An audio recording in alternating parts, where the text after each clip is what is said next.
जय हिंद प्यारे साथियों। मैं आपके सामने यूपी पुलिस का नेक्स्ट प्रैक्टिस सेट लेकर आपके सामने उपस्थित हूं। तो जैसा आप लोगों को पता है कि हम लोग यूपी पुलिस को री एग्जाम को ध्यान में रखते हुए और उसी के आधार पर प्रैक्टिस सेट तैयार कर रहे हैं और आप लोग उसे काफ़ी पसंद कर रहे हैं और अपना प्यार बनाने के लिए आपको तहे दिल से धन्यवाद। तो हम लोग आज के प्रैक्टिस सेट में नए क्वेश्चन के साथ शुरुआत करते हैं। तो अगर बात की जाए तो आज का क्वेश्चन आपके सामने आपकी स्क्रीन पर है। तो काफी महत्वपूर्ण क्वेश्चन है। अगर बात की जाए तो महत्वपूर्ण क्वेश्चन यह है कि निम्नलिखित में से कौन थर्मोप्लास्टिक का उदाहरण नहीं है। निम्नलिखित में से कौन थर्मोप्लास्टिक का उदाहरण नहीं है। इस नहीं पर हमेशा याद रखना है। ऑप्शन फर्स्ट है आपके सामने पॉलीथीन, ऑप्शन सेकंड आपके सामने पीवीसी, ऑप्शन थर्ड है आपके सामने टेफलॉन और ऑप्शन फोर है आपके सामने बेकेलाइट। तो मैं आपको बता दूं बच्चों कि जो प्लास्टिक होता है वो क्या प्लास्टिक जो होता है वो दो प्रकार का होता है। क्या होता है? प्लास्टिक दो प्रकार का होता है। एक होता है आपका थर्मोप्लास्टिक। एक कौन सा प्लास्टिक होता है? थर्मोप्लास्टिक। और एक होता है थर्मोसेटिंग प्लास्टिक। एक कौन सा होता है? Thermosetting plastic. अगर इन प्लास्टिकों की बात की जाए तो दो प्रकार के प्लास्टिक हैं। एक है थर्मोप्लास्टिक और एक है थर्मोसेटिंग प्लास्टिक। अब अगर बात की जाए तो इनमें अंतर क्या होता है या इनमें डिफरेंट क्या होता है? तो अंतर यह होता है कि जो थर्मोप्लास्टिक होते हैं इनको कई बार गर्म करके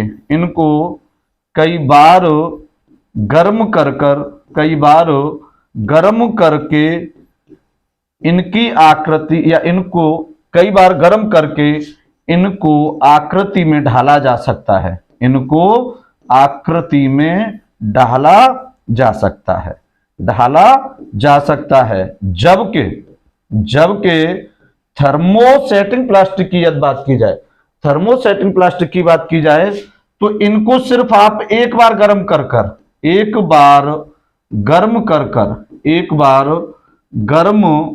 करके किसी भी आकृति में ढाल सकते हो। एक बार गर्म करके किसी भी आकृति में ढाल सकते हो या कुछ भी बना सकते हो, किसी भी आकृति में ढाल सकते हो।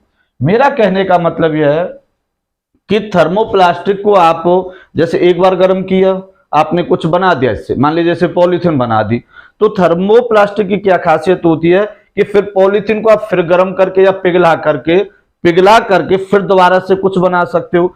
लेकिन थर्मोसेटिंग प्लास्टिक में क्या होता है कि आप एक बार इसे गर्म करके पिघला करके एक आकृति बना सकते हो, फिर दोबारा इसको गर्म करके आप पिघलाकर कोई नई आकृति नहीं बना सकते हो। क्लियर है ना? थर्मोप्लास्टिक में ये साइकिल होता है, इसको कई बार आप गर्म करके और नई आकृति बना सकते हो, लेकिन थर्मोसेटिंग प्लास्टिक में ऐसा नहीं होता है। तो अगर अब बात की जाए तो इस क्वेश्चन का राइट आंसर आपके सामने है ऑप्शन फोर बेकेलाइट। बेकेलाइट है वह थर्मोसेटिंग प्लास्टिक का उदाहरण है। बेकेलाइट किसका उदाहरण है?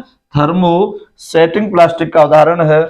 और आपने देखा होगा कि जो बेकेलाइट का जो यूज किया जाता है, जैसे आपने देखा होगा बर्तन होते हैं, बर्तनों में जो ब्लैक हैंडल लगा होता है, जैसे आपने देखा होगा आपका कुकर होगा या आपका तया होगा, तवा जो खाना बनाने रोटी बनाते हैं, या आपने और भी कोई बर्तन देखा होगा जिसका हैंडल जो ब्लैक कलर का जो प्लास्टिक होता है वह थर्मोसेटिंग प्लास्टिक होता है। यह कई बार पूछा गया है। तो बर्तनों के हैंडल बनाने में बेकेलाइट का प्रयोग किया जाता है। बर्तनों के हैंडल बनाने में बेकेलाइट का प्रयोग किया जाता है। क्लियर है ना बच्चों? अगर बात की जाए तो नेक्स्ट क्वेश्चन आपके सामने है, निम्नलिखित में से कौन सुमेलित नहीं है। ऑप्शन फर्स्ट आपके सामने है हिंदू उत्तराधिकारी अधिनियम 1956, हिंदू विवाह अधिनियम 1955, महिला संरक्षण अधिनियम 2005, असंगठित श्रमिक सामाजिक सुरक्षा अधिनियम 2007। तो पूछ क्या रहा है कि निम्नलिखित में से कौन सुमेलित नहीं है। तो इस क्वेश्चन का राइट आंसर ऑप्शन 4 है। ऑप्शन 4 है। मेरा कहने का मतलब यह है कि जो यह है असंगठित श्रमिक सामाजिक सुरक्षा अधिनियम, यह सुमेलित नहीं है। ये क्यों सुमेलित नहीं है कि ये 2007 में नहीं बल्कि यह अधिनियम 2008 में लाया गया था। कब लाया गया था? यह अधिनियम 2007 में नहीं बल्कि 2008 में आया था। और इस क्वेश्चन का राइट आंसर ऑप्शन 4 है। उसने क्या पूछा है? कौन सुमेलित नहीं है? तो असंगठित श्रमिक सामाजिक सुरक्षा अधिनियम सुमेलित नहीं है। क्लियर है? क्यों सुमेलित नहीं है? यह 2007 में नहीं था, यह 2008 में लाया गया था। जब नेक्स्ट क्वेश्चन की बात की जाए तो आपके सामने सत्य शोधक समाज की स्थापना किसने की थी? ऑप्शन फर्स्ट है doctor Bhimrao Ambedkar, option second है ज्योतिबा फूले, ऑप्शन थर्ड है राजा राम मोहन राय और ऑप्शन 4 है स्वामी विवेकानंद। अगर बात की जाए तो इस क्वेश्चन का राइट आंसर ऑप्शन सेकंड है। कौन सा इस क्वेश्चन का राइट आंसर? ऑप्शन सेकंड है ज्योतिबा फूले। ज्योतिबा फूले ने ही सत्य शोधक समाज की स्थापना की थी। अब अगर बात की जाए तो एक और कुछ इनका, जैसे डॉक्टर भीमराव अम्बेडकर की बात की जाए तो डॉक्टर भीमराव अम्बेडकर ने बहिष्कृत हितकरणी सभा की स्थापना की थी। किसकी की थी? बहिष्कृत हितकरणी सभा की स्थापना की थी। बहिष्कृत हितकरणी सभा की स्थापना डॉक्टर भीमराव अम्बेडकर ने की थी और यह जो की थी ये 1824 में की थी। 1824 में। अगर बात की जाए इसकी तो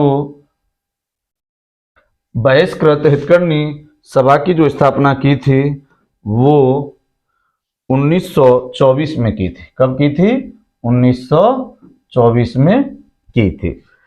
अगर राजा राम मोहन राय की बात की जाए तो राजा राम मोहन राय ने ब्रह्म समाज की स्थापना की थी। किसकी की थी? ब्रह्म समाज की स्थापना की थी। और ब्रह्म समाज की जो स्थापना की थी यह 1828 में की थी। कब की थी? 1828 में की थी। और स्वामी विवेकानंद की बात की जाए तो इन्होंने रामकृष्ण मिशन की स्थापना की थी। किसकी की थी? रामकृष्ण मिशन की स्थापना की थी जो 1897 में की थी। काफी महत्वपूर्ण है। डॉक्टर भीमराव अम्बेडकर ने केवल बहिष्कृत हितकरणी सभा की स्थापना नहीं की बल्कि कई चीजों की थी। लेकिन जो बहुत महत्वपूर्ण है, जो पूछा जाता है, वो यह है कि बहिष्कृत हितकरणी सभा की स्थापना कब की थी? तो 1924 में डॉक्टर भीमराव अम्बेडकर ने की थी। ज्योतिबा फूले इस क्वेश्चन का राइट आंसर है, जिन्होंने सत्य शोधक समाज की स्थापना की थी।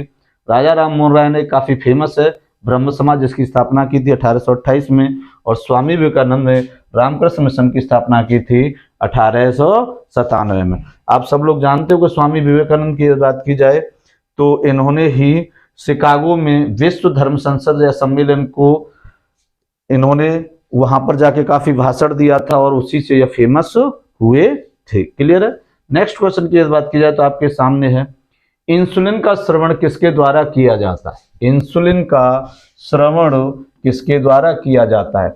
ऑप्शन फर्स्ट है आपका अल्फा कोशिका है। ऑप्शन सेकंड आपके सामने है बीटा कोशिका है। ऑप्शन थर्ड आपके सामने है गामा कोशिका और ऑप्शन 4 आपके सामने है इनमें से कोई नहीं। तो मैं बताऊं बच्चों आपको इस क्वेश्चन का जो राइट आंसर है बीटा कोशिका। क्या इस क्वेश्चन का राइट आंसर? बीटा कोशिका है। क्लियर है ना? बीटा कोशिका है। मेरा कहने का मतलब यह है कि बीटा कोशिका इस क्वेश्चन का राइट आंसर है। यदि अल्फा कोशिका की बात की जाए तो अल्फा कोशिका से ग्लूकागोन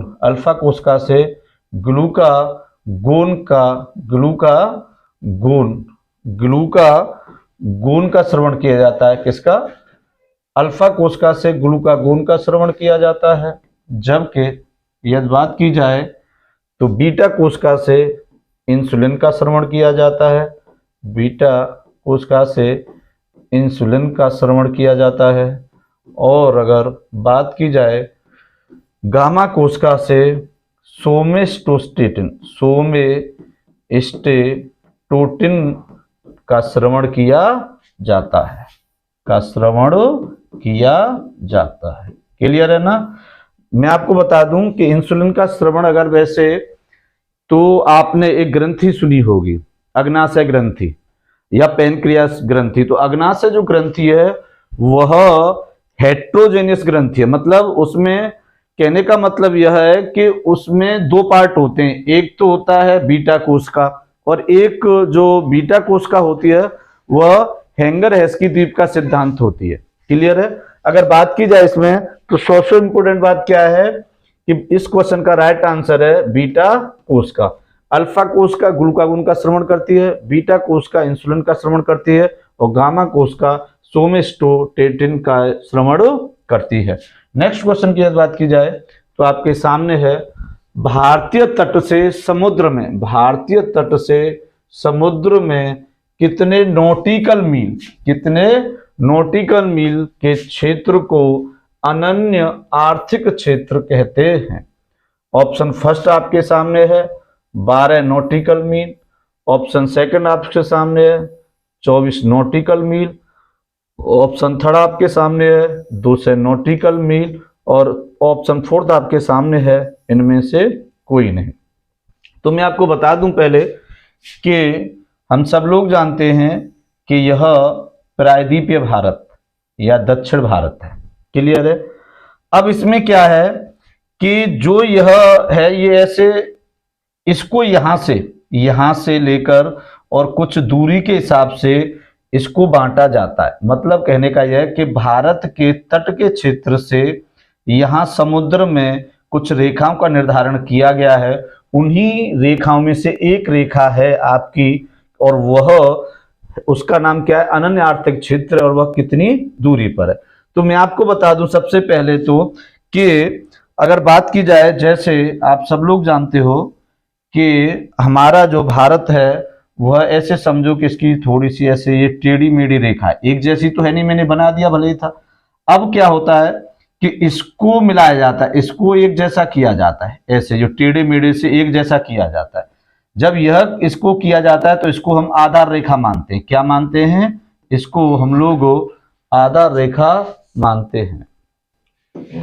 अगर बात की जाए तो नेक्स्ट क्वेश्चन आपके सामने है भारतीय तट से समुद्र में कितने नॉटिकल मील के क्षेत्र को अनन्य आर्थिक क्षेत्र कहते हैं। ऑप्शन फर्स्ट आपके सामने है 12 नॉटिकल मील के क्षेत्र को, ऑप्शन सेकंड आपके सामने है 24 नॉटिकल मील के क्षेत्र को, ऑप्शन थर्ड आपके सामने है 200 नॉटिकल मील के क्षेत्र को, ऑप्शन 4 है इनमें से कोई नहीं। तो बच्चों मैं आपको पहले बता दूं कि ये होता क्या है, अनन्य आर्थिक क्षेत्र क्या होता है, 12 नॉटिकल पर कौन सा होता है, 24 नॉटिकल पर कौन सा होता है। हम सब लोग जानते हैं कि यह दक्षिण भारत है, मैंने मान लिया, क्लियर है। अब अगर बात की जाए तो इस दक्षिण भारत के जो ये टेढ़ा मेढ़ा है इसको मिलाने के लिए एक रेखा मान ली गई है, काल्पनिक रेखा। क्या मान ली गई है?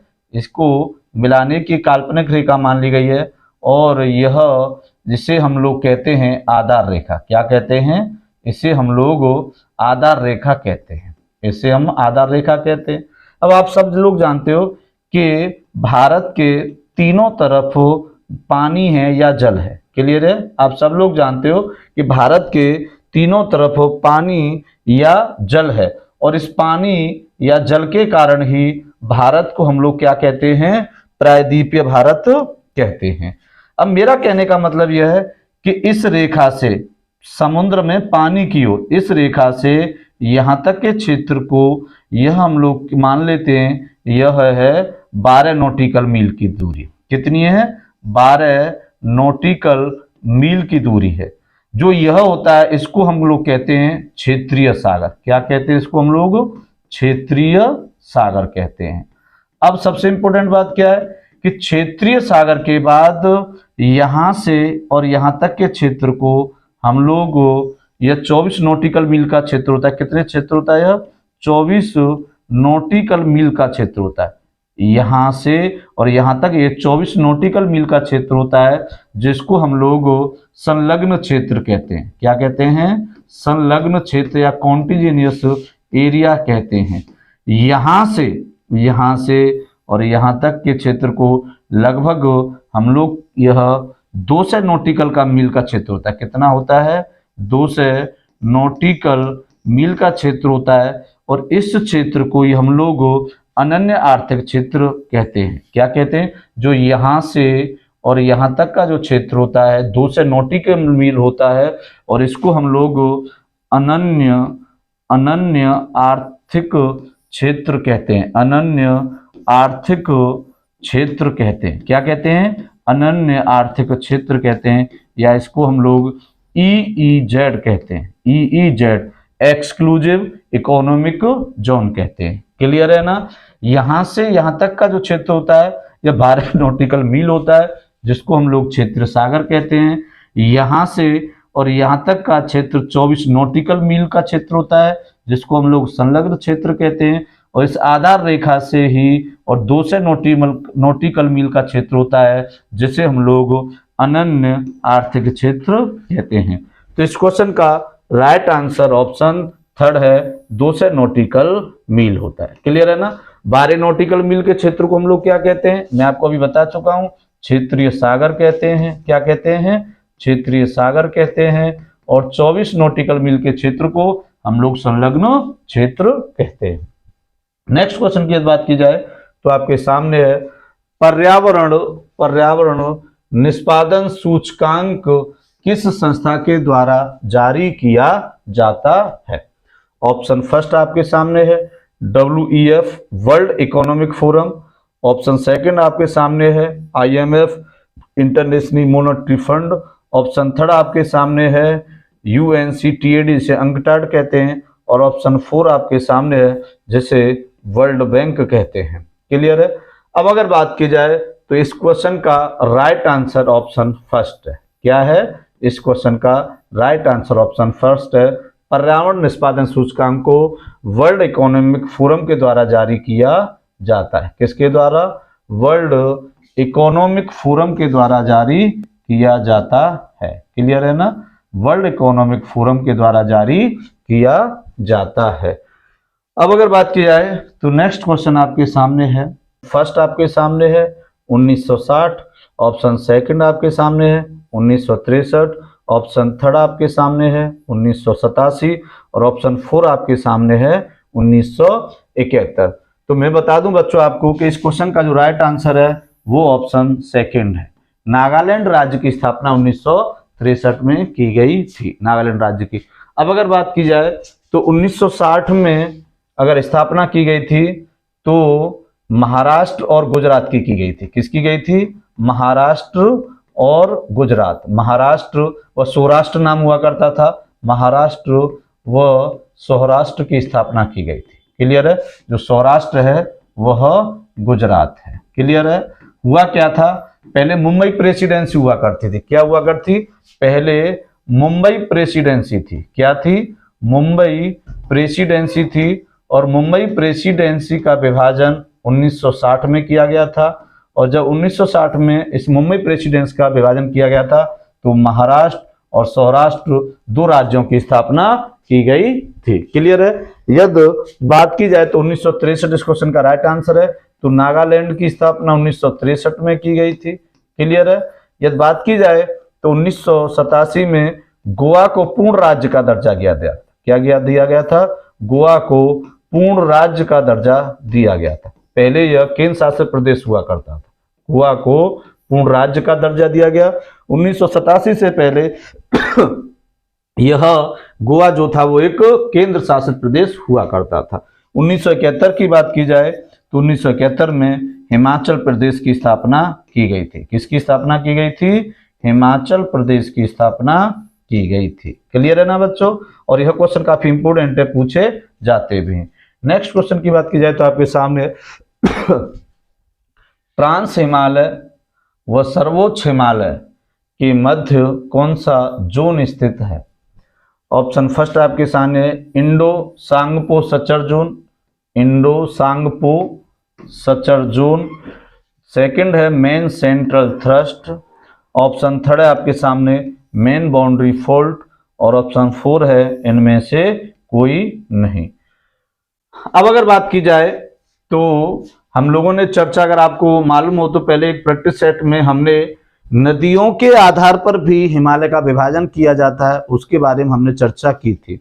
अब यहां पर पूछ रहा है कि ट्रांस हिमालय और सर्वोच्च हिमालय के मध्य कौन सा जोन है।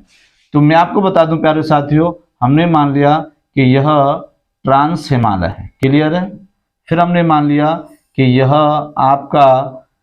आपका कौन सा हिमालय, ये ग्रेटर हिमालय। फिर हमने मान लिया कि आपका यह मध्य हिमालय है। और फिर हमने मान लिया कि यह आपका शिवालिक हिमालय। इसको हमने मान लिया कि ट्रांस हिमालय है। कौन सा? ट्रांस हिमालय है, ट्रांस हिमालय है। उसके बाद अगर बात की जाए तो हमने मान लिया कि यह ग्रेटर हिमालय है, ग्रेटर हिमालय है या महान हिमालय। कौन सा? ग्रेटर हिमालय है या महान हिमालय है। अगर बात की जाए तो इसको हमने मान लिया कि ये मध्य हिमालय है। कौन सा हिमालय है? मध्य हिमालय या लघु हिमालय है, क्लियर है। और ये मान लिया हमने शिवालिक हिमालय या बाह्य हिमालय है, क्लियर है ना। शिवालिक हिमालय है या बाह्य हिमालय है। अब इंपॉर्टेंट बात क्या है कि ट्रांस हिमालय और ग्रेटर हिमालय के मध्य एक जोन स्थित है और जिसका नाम है इंडो सांगपो सचर जोन। कौन सा? Indo Tsangpo suture zone, clear है ना। इंडो सांगपो सचर जोन है, क्लियर है। जबकि ग्रेटर हिमालय और मध्य हिमालय के मध्य की बात की जाए तो इसके मध्य जो स्थित है वह है आपका मेन सेंट्रल थ्रस्ट। कौन सा है? Main central thrust, main central thrust है, क्लियर है ना। और अगर मध्य हिमालय और शिवालिक हिमालय की बात की जाए तो मेन बाउंड्री फॉल्ट है, क्लियर है। क्या है? मेन बाउंड्री फॉल्ट है, क्लियर है। अब क्वेश्चन आपसे क्या पूछा गया है कि ट्रांस हिमालय और ग्रेटर हिमालय या महान हिमालय के मध्य कौन सा जोन स्थित है? तो इंडो सांगपो सचर जोन। तो इस क्वेश्चन का राइट आंसर ऑप्शन फर्स्ट है, क्लियर है ना बच्चों। इस क्वेश्चन का राइट आंसर कौन सा है? First, Indo Tsangpo suture zone trans Himalaya व सर्वोच्च हिमालय या ग्रेटर हिमालय के मध्य स्थित है, क्लियर है। अब बात की जाए तो नेक्स्ट क्वेश्चन आपके सामने है, निम्नलिखित में से किस शासक का उल्लेख रुद्रदामन के जूनागढ़ अभिलेख में नहीं है, क्लियर है। कहने का मतलब यह है कि रुद्रदामन एक शासक थे, शक शासक हुआ करते थे। तो उनका एक अभिलेख है, काफी प्रसिद्ध अभिलेख है, जूनागढ़ अभिलेख। तो उसमें कुछ शासकों के नामों का उल्लेख है। उन्होंने क्या किया था उसमें कि जैसे कुछ शासक हैं तो उन्होंने वहां एक झील का निर्माण कराया था, तो उससे संबंधित वहां पर उनका विवरण दिया जाता है। तो अब अगर बात की जाए तो इसका ऑप्शन फर्स्ट है अशोक, ऑप्शन फर्स्ट है अशोक। ऑप्शन सेकंड है चंद्रगुप्त मौर्य। ऑप्शन थर्ड है रुद्रदामन। ऑप्शन फोर है बिंदुसार। तो मेरे प्यारे बच्चों मैं आपको बता दूं इस क्वेश्चन का राइट आंसर ऑप्शन फोर है, ऑप्शन फोर है। बिंदुसार का जो विवरण है वो रुद्रदामन के जूनागढ़ अभिलेख में नहीं किया गया है, क्लियर है ना। अशोक का वर्णन है उसमें, चंद्रगुप्त मौर्य का है और रुद्रदामन का तो है, तो रुद्रदामन का ही होगा। अगर बात की जाए यह जूनागढ़ अभिलेख 130 ईस्वी से लेकर 150 ईस्वी के मध्य यह बनाया गया था, इसमें लिखा गया था। रुद्रदामन जो शासक है वो शक शासक थे, रुद्रदामन जो शासक हैं वो शक शासक थे। कौन से शासक थे? रुद्रदामन एक शक शासक थे, क्लियर है ना। और जो शक शासक थे ये 150 ईस्वी में मुख्यतः गद्दी पर बैठते हैं, क्लियर है। तो इस क्वेश्चन का राइट आंसर ऑप्शन फोर है। नेक्स्ट क्वेश्चन की बात की जाए तो आप जाए तो निम्नलिखित में से किसने तीनों गोलमेज सम्मेलनों में भाग लिया था? तीनों गोलमेज सम्मेलनों में भाग लिया था? Option first Mahatma Gandhi, option second Annie Besant, option third doctor Bhimrao Ambedkar, option four Swami Dayanand Saraswati. तो मैं आपको बता दूं, तीन गोलमेज सम्मेलन हुए, तीन गोलमेज सम्मेलन हुए। फर्स्ट गोलमेज सम्मेलन हुआ 1930 में हुआ, सेकंड गोलमेज सम्मेलन हुआ 1931 में हुआ, थर्ड गोलमेज सम्मेलन जो हुआ वो 1932 में हुआ। इंपोर्टेंट बात क्या है कि गोलमेज सम्मेलन कुछ और नहीं है। गोलमेज सम्मेलन, ये जो तीनों गोलमेज सम्मेलनों का आयोजन था, इसका कहां पर हुए? ये लंदन में हुआ। इन तीनों गोलमेज सम्मेलनों का आयोजन लंदन में हुआ था। इंपोर्टेंट बात क्या थी? गोलमेज सम्मेलन, इंग्लिश में इसको हम राउंड मेज कह सकते हैं, राउंड टेबल। तो हमने मान लिया कि ये राउंड टेबल है और इसके चारों ओर यहाँ व्यक्ति बैठा है, यहाँ व्यक्ति बैठा है, यहाँ व्यक्ति बैठा है, यहाँ। कहने का मतलब यह है कि ऐसी एक गोल टेबल हुआ करती थी, उसके चारों ओर व्यक्ति बैठे हुए होते थे। उसी के आधार पर हम लोग इसे गोलमेज सम्मेलन कहते हैं। लेकिन तब बात यह थी कि उस समय जो भारत में संवेदनशील जो मुद्दे थे, कैसे मुद्दे थे? संवेदनशील जो मुद्दे थे उन पर चर्चा होती थी और उन पर चर्चा होने के लिए लोग भारत से लंदन गए थे। क्लियर है ना? तो इसमें सबसे इंपॉर्टेंट बात क्या है कि जो कांग्रेस थी, कांग्रेस ने सेकंड गोलमेज सम्मेलन में ही भाग लिया था। किस सम्मेलन में भाग लिया था? कांग्रेस ने सेकंड गोलमेज सम्मेलन में भाग लिया था, जबकि फर्स्ट में नहीं लिया था। थर्ड में भी कांग्रेस ने भाग लिया लेकिन फर्स्ट में नहीं लिया था। अब क्वेश्चन क्या पूछा गया है कि निम्नलिखित में से किसने तीनों गोलमेज सम्मेलन में भाग लिया था? तो तीनों गोलमेज सम्मेलन की बात की जाए तो इस क्वेश्चन का राइट आंसर ऑप्शन थर्ड है। डॉक्टर भीमराव अंबेडकर जैसे महान व्यक्तित्व ने ही तीनों गोलमेज सम्मेलन में भाग लिया था। क्लियर है ना? यदि बात की जाए, महात्मा गांधी और एनी बेसेंट ने सेकंड गोलमेज सम्मेलन में भाग लिया था, जबकि स्वामी दयानंद सरस्वती ने किसी भी गोलमेज सम्मेलन में भाग नहीं लिया था। क्लियर है? अब अगर बात की जाए तो नेक्स्ट क्वेश्चन आपके सामने है, सैयद वंश का संस्थापक था। सैयद वंश का संस्थापक था। Option first Khizr Khan, option second Ibrahim Lodi, option third Jalaluddin Khilji और ऑप्शन फोर है गयासुद्दीन तुगलक। ऑप्शन फोर क्या है? गयासुद्दीन तुगलक। तो मैं आपको बता दूं, दिल्ली सल्तनत आप सब लोग जानते हो, आप सब लोग जानते हो कि दिल्ली सल्तनत हुआ करती थी। दिल्ली सल्तनत पर कई वंश हुए, दिल्ली सल्तनत पर कई वंश हुए। दिल्ली सल्तनत की स्थापना कुतुबुद्दीन ऐबक ने की थी और उस पर फिर कई वंश हुए। जैसे दिल्ली सल्तनत की यदि बात की जाए तो पहला वंश था आपका गुलाम वंश। कौन सा था आपका? गुलाम वंश था। फिर इसके बाद अगर बात की जाए तो गुलाम वंश था, तो इसके बाद फिर अगर बात की जाए तो खिलजी वंश था। कौन सा था? फिर खिलजी वंश था। उसके बाद यदि बात की जाए तो फिर तुगलक वंश था, तुगलक वंश था। इसके बाद यदि बात की जाए तो फिर सैयद वंश था। कौन सा था? फिर सैयद वंश था। और दिल्ली सल्तनत पर यदि अंतिम वंश की बात की जाए तो फिर आपका लोदी वंश था। कौन सा था? फिर आपका लोदी वंश था। अब उसने पूछा क्या है कि सैयद वंश का संस्थापक कौन था? तो मैं आपको बता दूं, गुलाम वंश का जो संस्थापक था वो कुतुबुद्दीन ऐबक था। कौन था? कुतुबुद्दीन ऐबक था। कुतुबुद्दीन ऐबक था। कुतुबुद्दीन ऐबक था गुलाम वंश का संस्थापक। खिलजी वंश की बात की जाए तो जलालुद्दीन खिलजी था। कौन था? जलालुद्दीन खिलजी था। अगर बात की जाए तुगलक वंश की तो गयासुद्दीन तुगलक था। कौन था? गयासुद्दीन तुगलक था। गयासुद्दीन तुगलक था। गयासुद्दीन तुगलक था। अगर बात की जाए गयासुद्दीन तुगलक था। हम लोग अगर बात करें तो तुगलक वंश का संस्थापक कौन था? गयासुद्दीन। गयासुद्दीन तुगलक था। क्लियर है ना?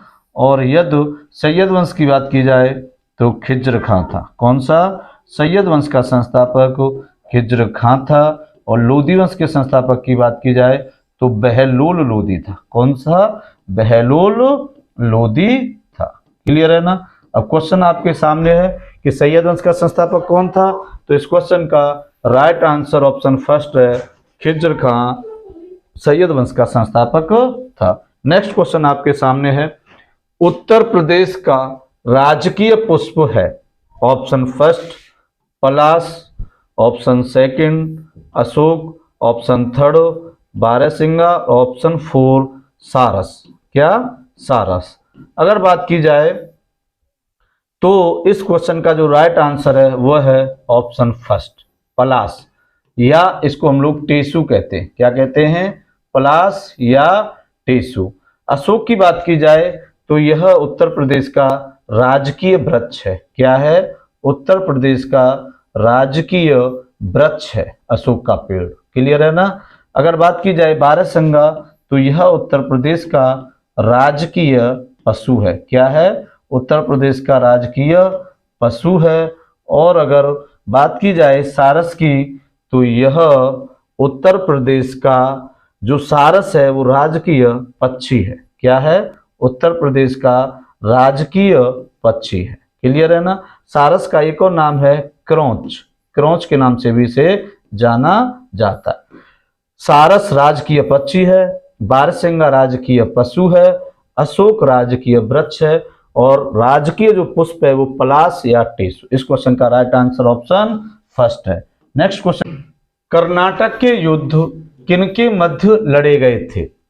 इस क्वेश्चन का ऑप्शन फर्स्ट आपके सामने है आंग्ल मराठा, ऑप्शन सेकंड आपके सामने है आंग्ल मैसूर, ऑप्शन थर्ड आपके सामने अंग्रेज व फ्रांस और ऑप्शन फोर आपके सामने है फ्रांस व पुर्तगाल। अगर बात की जाए तो आंग्ल मराठा जो युद्ध है वो अंग्रेजों व मराठों के मध्य लड़े गए। किस किस के मध्य लड़े गए? अंग्रेजों व मराठों के मध्य लड़े गए। दूसरी बात यह है कि जो आंग्ल मैसूर युद्ध है ये अंग्रेजों व मैसूर के मध्य लड़े गए। अंग्रेज व मैसूर के मध्य लड़े गए। इस क्वेश्चन का वैसे जो राइट आंसर होगा वो ऑप्शन थर्ड होगा, अंग्रेजों व फ्रांस के मध्य कर्नाटक के युद्ध लड़े गए थे। कर्नाटक के जो युद्ध थे वह अंग्रेजों व फ्रांसीसियों के मध्य ही लड़े गए थे। और देखो मजेदार बात क्या है कि अंग्रेज व फ्रांसीसियों के मध्य हुए और लड़े कहां गए? भारत में। क्लियर है ना? और सबसे इंपॉर्टेंट बात यह कि इनकी शुरुआत भी भारत में नहीं हुई थी। इनकी शुरुआत भी भारत में नहीं हुई। सिर्फ और सिर्फ अंग्रेजों और फ्रांसीसियों ने अपनी शक्ति का प्रदर्शन किया। अपने आप दोनों ही शक्तियों ने अपने आप को श्रेष्ठ साबित करने का प्रयास किया और उस श्रेष्ठता में ही यह युद्ध लड़े गए थे। अगर बात की जाए कर्नाटक के युद्ध तो कर्नाटक के युद्ध 3 युद्ध हुए। कितने युद्ध हुए? टोटल 3 युद्ध हुए। जैसे कर्नाटक का फर्स्ट युद्ध हुआ, कर्नाटक का सेकंड युद्ध हुआ और कर्नाटक का थर्ड युद्ध हुआ। फर्स्ट जो युद्ध हुआ यह 1746 से 48 के मध्य हुआ। दूसरे की बात की जाए तो यह 1749 से लेकर और 54 तक हुआ। और थर्ड युद्ध की बात की जाए तो 1756 से लेकर 63 के मध्य हुआ। क्लियर है ना? या तुम्हें कहीं कहीं 58 भी लिखा मिल जाएगा, लेकिन इसे सप्तवर्षीय युद्ध भी कहते हैं। क्या कहते हैं? इसे सप्तवर्षीय युद्ध भी कहते हैं। क्लियर है ना? इसे सप्तवर्षीय युद्ध भी कहते हैं। क्लियर है? इस क्वेश्चन का राइट आंसर ऑप्शन थर्ड है। नेक्स्ट क्वेश्चन आपके सामने है। नेक्स्ट क्वेश्चन आपके सामने है, निम्नलिखित में से किसे 2024 में भारत रत्न नहीं दिया गया? नहीं दिया गया। काफी महत्वपूर्ण क्वेश्चन है, बहुत इंपॉर्टेंट क्वेश्चन है। ऑप्शन फर्स्ट है आपके सामने कर्पूरी ठाकुर, ऑप्शन सेकंड है बीपी सिंह, ऑप्शन थर्ड है लाल कृष्ण आडवाणी और ऑप्शन फोर है जगदीश धनखड़। तो मैं आपको बता दूं बच्चों, भारत रत्न, यदि भारत रत्न की बात की जाए तो भारत रत्न आप सब लोग जानते हो कि यह देश का सर्वोच्च नागरिक पुरस्कार है। इससे बड़ा नागरिक के क्षेत्र में कोई पुरस्कार नहीं दिया जाता है। अब अगर बात की जाए तो भारत रत्न की जो शुरुआत हुई थी वो 1954 में हुई थी। कब हुई थी? भारत रत्न की शुरुआत 1954 में हुई थी। जब 1954 में हुई थी तो इसमें 3 व्यक्तियों को सबसे पहले दिया गया था। 3 व्यक्ति कौन से थे?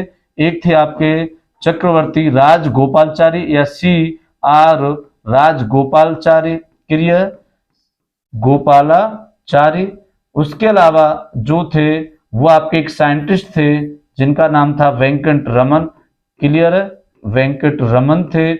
और तीसरे उस समय के उपराष्ट्रपति हुआ करते थे doctor Sarvepalli Radhakrishnan, doctor Sarvepalli Radhakrishnan, clear है ना। अब इम्पोर्टेंट ये इसलिए बन गए क्योंकि वर्तमान में अभी हाल ही में 2024 में 5 व्यक्तियों को भारत रत्न दिया गया है। इंपोर्टेंट बात क्या है इसमें?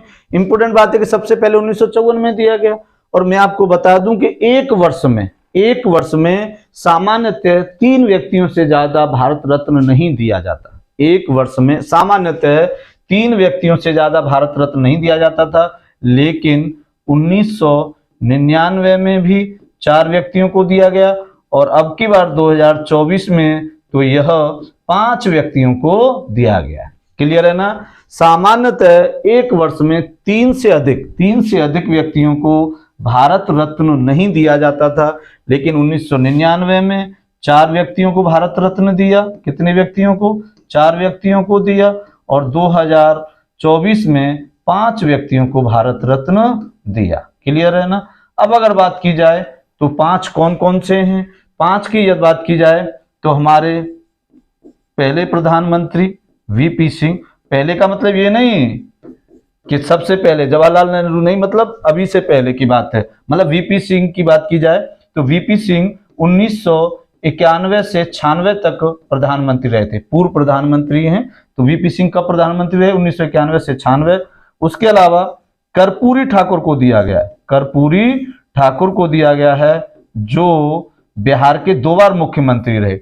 ये कर्पूरी ठाकुर जो थे वो बिहार के मुख्यमंत्री थे। कौन थे? बिहार के सीएम थे। और एक बात आपको बता दूं, कर्पूरी ठाकुर को ही जननायक भी कहा जाता है। क्या कहा जाता है? कर्पूरी ठाकुर को ही जननायक कहा जाता है। उसके अलावा यदि बात की जाए तो चौधरी चरण सिंह को दिया गया है, चौधरी चरण सिंह को दिया गया है, जिन्हें किसानों का मसीहा कहा जाता है। चौधरी चरण सिंह को दिया गया है जिन्हें किसानों का मसीहा कहा जाता है। ये भी पूर्व प्रधानमंत्री हैं। 1979 से 80 के मध्य ये प्रधानमंत्री रहे। और चौधरी चरण सिंह ही ऐसे प्रधानमंत्री हैं जो कभी संसद नहीं गए, कभी संसद में नहीं गए थे, कभी संसद नहीं गए। क्लियर है ना। 3 व्यक्ति हो गए। चौथे की बात की जाए तो स्वामीनाथन को दिया गया है। किसको दिया गया है? स्वामीनाथन को दिया गया है।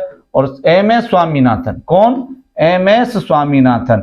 आप सब लोग जानते हो कि एमएस स्वामीनाथन को भारतीय कृषि का पितामह या जन्मदाता कहा जाता है। भारतीय कृषि का जन्मदाता कहा जाता है। क्लियर है ना। भारतीय कृषि का जन्मदाता कहा जाता है क्योंकि जो भारत में हरित क्रांति लाई गई थी वहां उसमें सबसे बड़ा योगदान स्वामीनाथन का था। और इसी कारण इनको यह उपलब्धि दी जाती है कि भारतीय कृषि का या भारतीय हरित क्रांति का जन्मदाता किसे कहा जाता है? तो भारतीय हरित क्रांति का जन्मदाता स्वामीनाथन को कहा जाता है।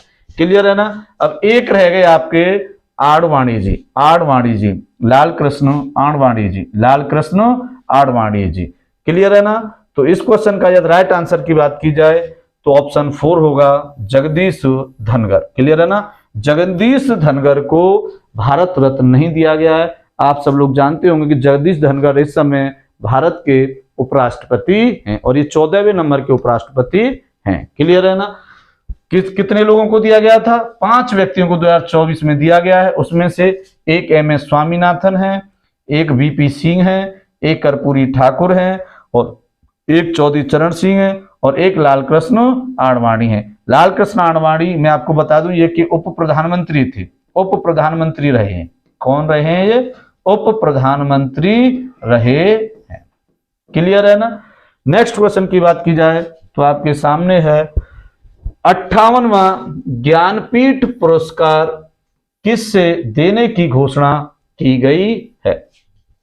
Option first Rambhadracharya, option second Gulzar, option third 1 व 2 दोनों को, मतलब रामभद्राचार्य व गुलजार को, और ऑप्शन 4 नीलमणि फुकन को। ऑप्शन 4 नीलमणि फुकन को। क्लियर है? ऑप्शन 4 किसको दिया गया है? नीलमणि फुकन को।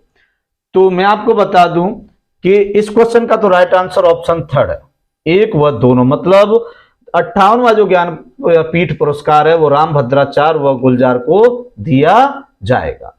अब आपको मैं बता दूं कि रामभद्राचार्य तो बहुत ही बड़े संत हैं। आपने मैं इनके बारे में जानकारी दे दूं थोड़ी सी, कि इनको बताया जाता है कि लगभग इन्हें 22 भाषाओं का भी ज्ञान है।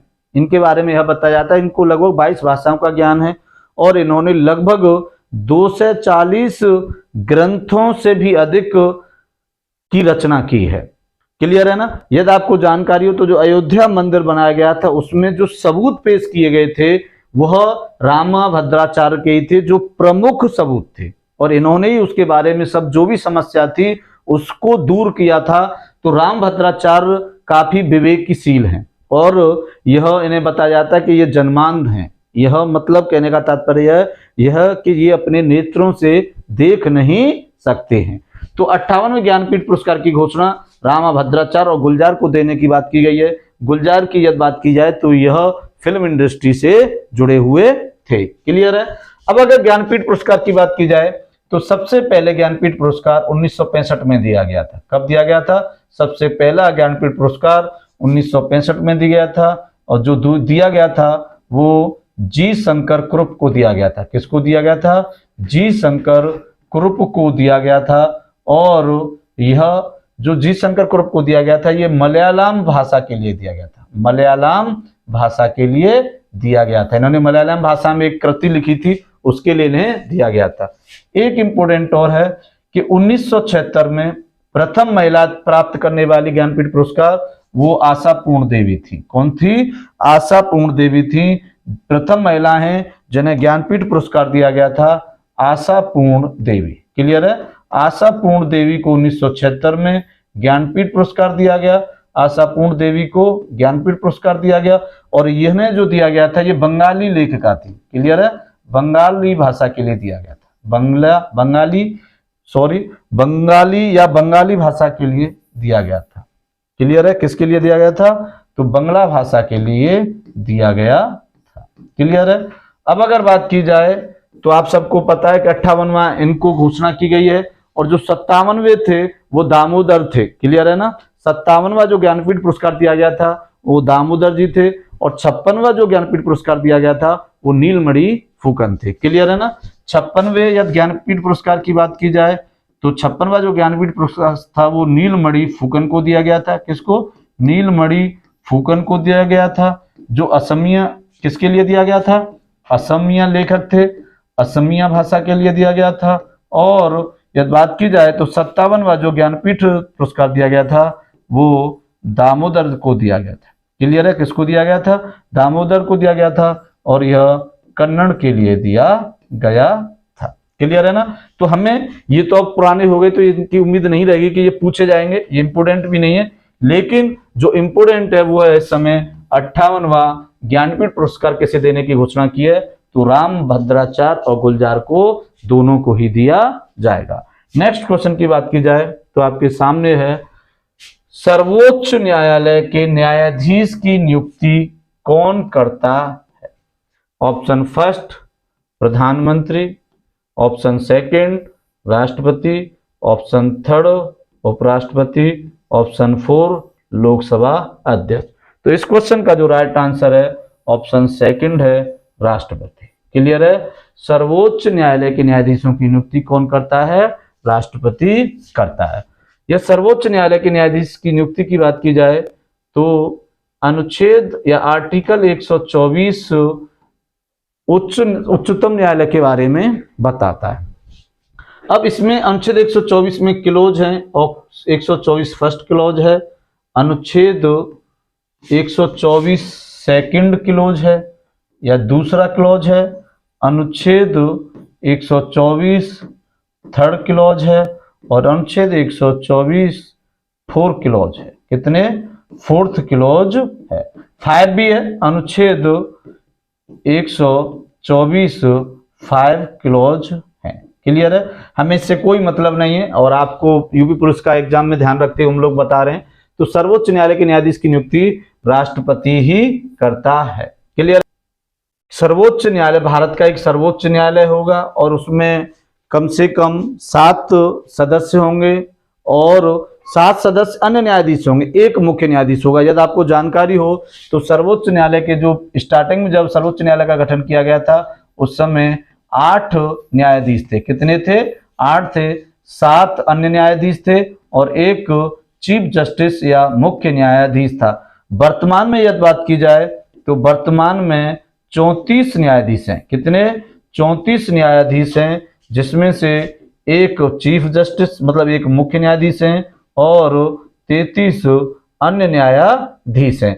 आप सब लोगों को पता है कि इस समय जो सर्वोच्च न्यायालय के मुख्य न्यायाधीश हैं वो कौन हैं? वो चंद्रचूड़ साहब हैं। कौन हैं? वो चंद्रचूड़ साहब हैं और वो 50वें मुख्य न्यायाधीश हैं। अगर काउंटिंग की बात की जाए तो वो 50वें मुख्य न्यायाधीश हैं। क्लियर है सबका? अब अगर बात की जाए तो मैं आपको एक बात बता दूं, सर्वोच्च न्यायालय के न्यायाधीश ही नहीं बल्कि उच्च न्यायालय के न्यायाधीशों की भी नियुक्ति राष्ट्रपति ही करता है। और नेक्स्ट क्वेश्चन की बात की जाए तो वो है ओजोन परत। ओजोन परत किस मंडल में पाई जाती है?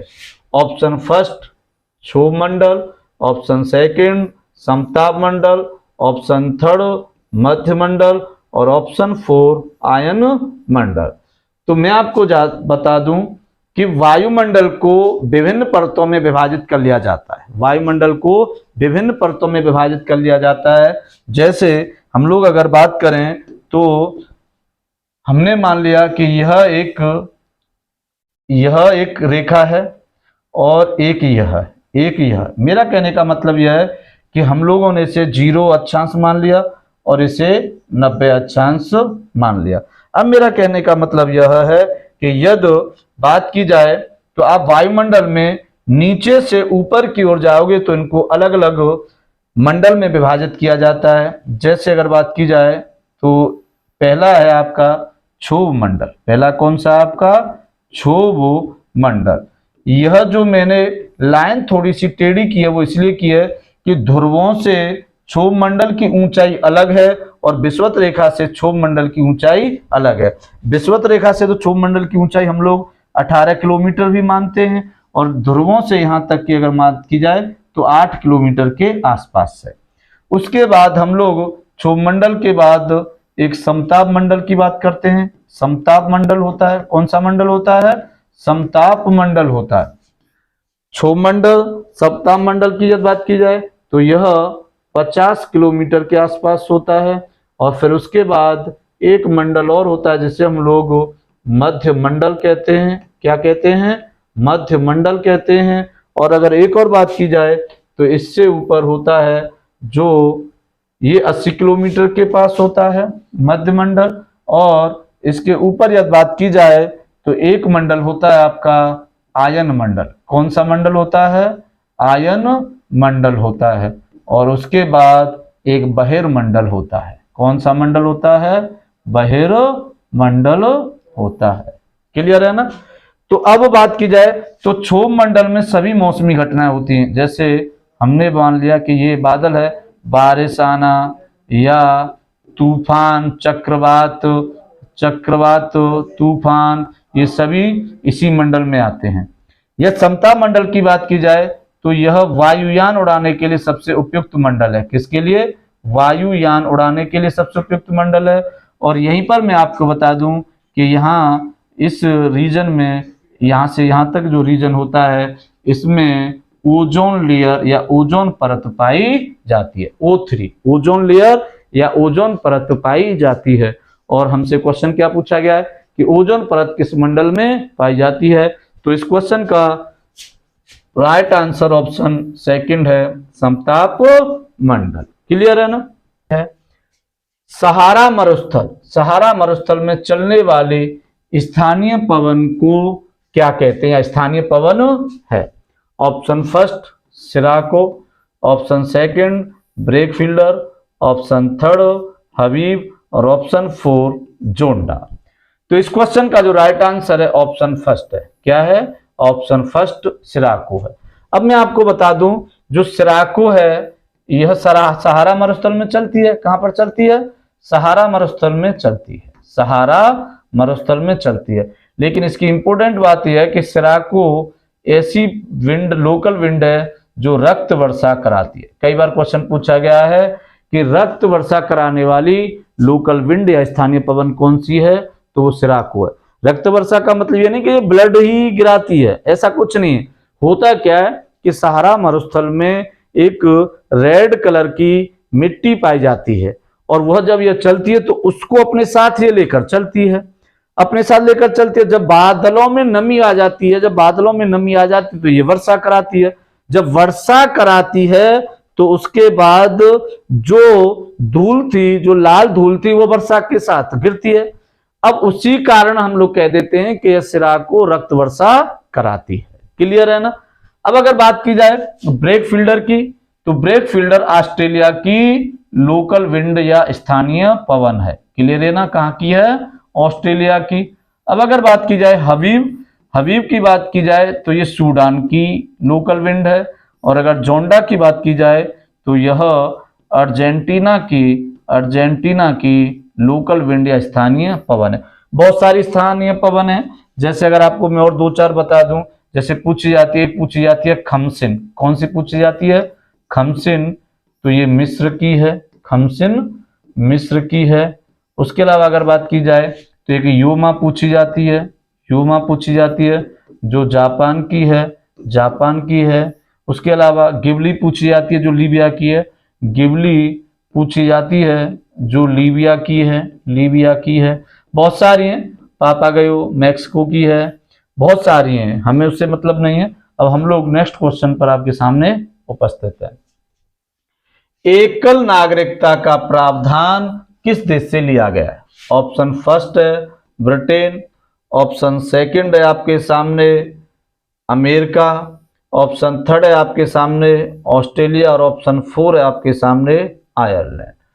तो एकल नागरिकता के यदि प्रावधान की बात की जाए तो एकल नागरिकता का प्रावधान ब्रिटेन से लिया गया। इस क्वेश्चन का राइट आंसर ऑप्शन फर्स्ट है। कौन सा? ऑप्शन फर्स्ट है, ब्रिटेन से लिया गया है। क्लियर है ना? अब अगर बात की जाए तो ब्रिटेन से एकल नागरिकता तो ली गई है। इसके अलावा द्विसदनात्मक व्यवस्था